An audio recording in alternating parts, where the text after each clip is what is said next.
ব্যক্তিগত সাফল্যে আরও একবার বিশ্বকাপের গোল্ডেন বুট জিতেছেন কিলিয়ান এমবাপ্পে। তবে তার কাছে সবচেয়ে বড় আক্ষেপ ফ্রান্সকে শিরোপা এনে দিতে না পারা। বিশ্বকাপের ৮ দিন পর আবেগঘন বার্তায় তিনি জানান, ব্যক্তিগত পুরস্কারের চেয়ে বিশ্বকাপ ট্রফি ছিল তার সবচেয়ে বড় স্বপ্ন। বিশ্বকাপে নিজের অসাধারণ গোল করার সামর্থ্যের প্রমাণ দিয়েছেন কিলিয়ান এমবাপ্পে। ১০ গোল করে টানা দ্বিতীয়বারের মতো জিতেছেন গোল্ডেন বুট। কিন্তু ব্যক্তিগত এই অর্জনও তার মন ভরাতে পারেনি, কারণ সবচেয়ে বড় লক্ষ্য ছিল ফ্রান্সকে বিশ্বকাপের শিরোপা এনে দেয়া। সেমিফাইনালে স্পেনের কাছে হেরে বিশ্বকাপ মিশন শেষ হয় ফরাসিদের।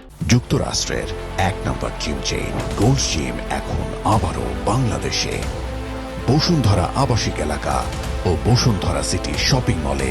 টুর্নামেন্ট শেষ হওয়ার ৮ দিন পর সামাজিক যোগাযোগ মাধ্যমে দেয়া এক আবেগঘন বার্তায় এমবাপ্পে জানান, সর্বোচ্চ গোলদাতার পুরস্কার গর্বের হলেও বিশ্বকাপ ট্রফি হাতে তুলতে না পারার কষ্ট এখনো ভুলতে পারেননি তিনি।